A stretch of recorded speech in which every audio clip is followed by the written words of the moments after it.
What's up, Meech? How you doing? Jamil, what's up, brother? How you doing? Good morning. I'm all right. Thanks again for doing this interview, man. And before we start, the people on Twitter wanted me to ask, how come Charles on BMF is always on one? Because dude be stressing me out too. I can't even front. You get you hot and get you mad. Dude, Nah, crazy. dude just be stressing me out. Man, That's Pops, man, that's how he really was, though. He was slurring like that, man. Crazy. Are you a sneakerhead? A baller?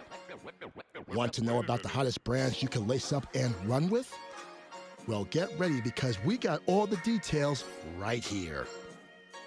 It's Kicks and Bricks, where we got game on the streets and on the court. Here's your host, Jamel Cutler. What up? Welcome to Kicks. Today we have one of the stars of BMF, Lil Meech. What's up, bro? How you doing? Man, what's up, man? How y'all doing? I'm doing great. I'm all right. So BMF just got renewed for a third season. Can you talk about like how does that make you feel, being a fairly new actor and having this much success early on? Man, this moment still feels surreal to me. Excuse me. Just because it's still the beginning of my journey and I'm still taking everything in once at a time. But I love being an actor. I love acting. I feel like this is what I'm put on this earth to do. Ever since I started, I loved it. I love the craft. I love going to work every day, and I just love it. But I'm more grateful that the fans and everybody are loving the story. We put blood, sweat, and tears into this project, and season 2 had to be better than season 1. It was all about elevation for us. So this is all about growth and being better than the last. So I'm glad that everybody's getting a chance to be able to watch it and love it. All right. So what has your journey been like, from growing up, as Big Meech's son to actually portraying him on screen? Man, it's two very different things because me being an actor is something that my dad wish he could have done, something that a lot of people wish they could be in this field. This is a once in a lifetime opportunity. So it's very different than just being his son because now I have to do something that he's never done. And that's portray his life on screen and be an actor. So I had to learn how to act. And once I was comfortable in my own skin, I knew I can do it. But it was very, very long process for me learning how to act, going to acting school, and learning about my dad's childhood and how he grew up, then having to portray it on screen and bring it to life. Man, it was definitely a long process. Definitely, I feel like I was born to do this. So what's been like the hardest aspect of portraying your father in this role for you? Hardest aspect is understanding where his mind frame was at certain times when he had to deal with certain obstacles. Like his brother trying to get out the game, doesn't really know what he wants to do, or different things like Mickey being a snake behind his back, or the plug saying he's selling too fast, and the whole object of the game is to sell fast. So it's a lot of different obstacles, that my dad had to overcome at such a young age that I had to learn about, and I had to put myself in his shoes to be able to bring it to life. So how did your dad and your uncle like react to the portrayal of themselves on camera? Man, they loved it. They were speechless. My uncle loved Da Vinci's work, and my dad loved my work. They both can't even believe how we're so natural with it. But me and Da Vinci, we clicked first day we met. We met each other on and off set, spent some time with each other, got that brotherly, bond fast, and just portrayed it on screen. Big Meech is getting out in a few years that I saw. Like, what is the first thing you guys are gonna do? Once he's officially, out from behind the wall. Man, I can't even tell you. There's so many different things in my mind. I don't even understand what we're gonna be able to get to first. But definitely we definitely got to take a trip. My dad loves traveling. I love traveling. And one of his favorite places are Central Pay and Spain and different things like that. So we definitely want to travel when he's able to get his passport. You know, a lot of people that were involved in the real life BMF story, they're saying like this was inaccurate, or, you know, this didn't happen this way. You know, like, how do you balance that, you know, kind of juggling fiction and what really happened? We have amazing writers and producers, so it doesn't really matter what people that's not involved in the story says. You know, everybody has their own opinion, but my dad and my family were so happy with the writers and staff that we have because everybody is doing such an amazing job of bringing the story to life. You know, we don't really care what outsiders say because we're spending so much blood, sweat, and tears into our project and our work. It doesn't really matter what people say. You know, I I always gotta ask this, but 50 Cent, you know, he's like one of my favorite dudes, you know, just for his pettiness. Like, do you have any like favorite petty 50 Cent stories? Nah, 50 Cent like my other dad, man. Yeah, I respect and I love anything he do. He's a genius. Literally with everything he does, he already knows what he's about to do before he does it. He's always 10 steps ahead of everything. He's really my mentor, like my other dad. He calls me, make sure I'm straight mentally and physically. He makes sure that I'm on top of my business.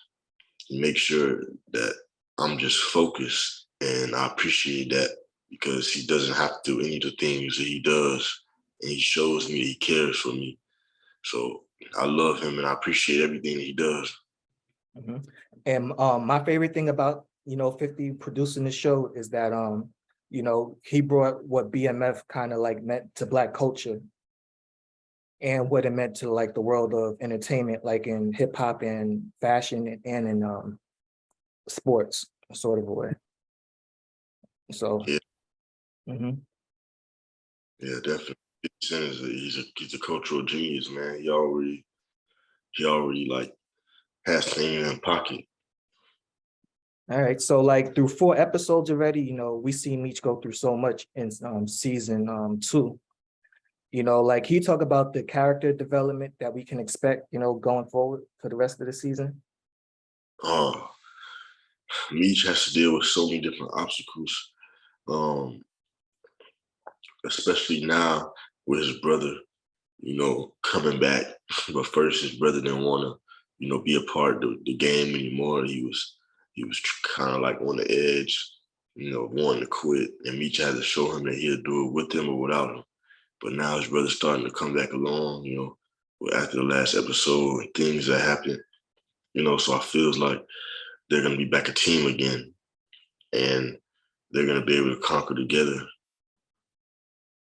You know, were there any scenes from this season that was like kind of hard to film for me? I believe it was episode 3 when you went in a crack house with your old babysitter. And to me, like, that was kind of hard to watch. Yeah, just because it's real, and that shows you what type of person, Meech is. It kind of like messed him up to see his old babysitter being, so addicted to drugs and it really taking over her whole life to the point where she's doing it in front of her daughter. And the daughter is starving and she doesn't even make sure the daughter gets her food before she gets her needle.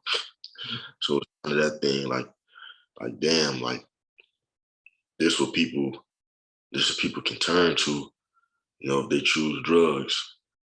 Facts, man. You know, at the end of episode 3, your character was shot, man. Like, in real life, how did that whole incident affect your dad?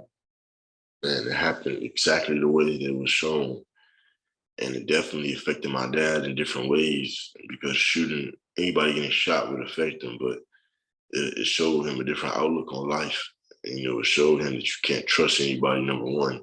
And you always have to be aware of your surroundings and be aware of who you're with and what everybody else got going on.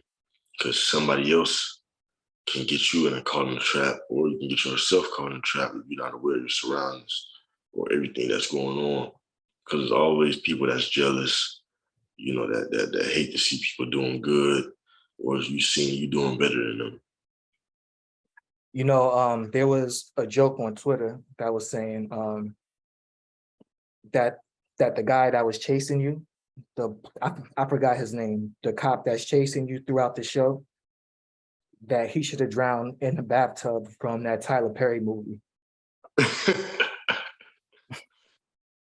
Hey man, people crazy, man. That's crazy. That's funny as hell. You know, and another thing, you know, I just realized that that he's Wood Harris' real brother. Yes, that's Like all crazy, the time, I had no idea. bro. That's crazy. That's mind blowing still to me. Like when I found that out on set, I couldn't even believe it. They look nothing alike to me. Facts, man. And like all these years I've been watching them on TV, like I never connected the two dots. No, me neither. I never would have imagined that they was brothers ever in life. Mhm. You know, while we're on episode 3, I know we spoke about this earlier, but your dad on the show, Charles, man, he's just stressing like everybody out. Man, what was it like growing up with your grandfather in real life? Man, he was like that. He was definitely like that. He wasn't really like that with me, but he was like that with my dad because they were doing things he didn't want them to do. But old enough to meet my grandfather, you know, he wasn't as stern. You know, I was sheltered. I was in private school, so there was no reason for him to get mad at me. You know, he definitely was stern with my dad and his brother, you know, because he wanted, you know, any father.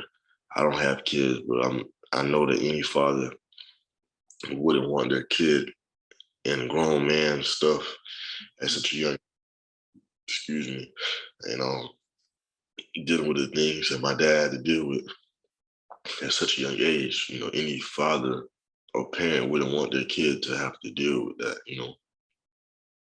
Facts, man. You know, in season 2, I seen your character, you know, as one Dior and like a few others I can't recall. Like, do you have a say in what your character rocks on the show? No, my dad does. My dad tells them what he wants to rock. You know, I just follow their lead. You know, I'm just the actor, but my dad tells him everything he used to wear. And we have an amazing set, you know, with all designers and everybody. They go find it. They go find whatever my dad wants and whatever else, you know, back that was vintage designer at the time that my dad was rocking. Okay, and what are your favorite brands to rock in real life? Man, Louis Vuitton, Dior, Chanel, Goyard. I like a lot of different brands, man. I love fashion. Fashion is my number one. All right, man. I want to thank you for coming on, man. I really do appreciate your time. You know, what can we expect the rest of the way on BMF? And do you have any upcoming projects in the works? I just did a movie called Taurus with MGK and Megan Fox. I don't have any upcoming projects right now, but that film was released this year, a couple months ago, so you can still go watch that. It was released on the Tribeca Music Film Festival, but you can still go watch it. Taurus, meet MGK and Megan Fox. All right, bro. Thank you. Thank you. Have a good day. All right, you too.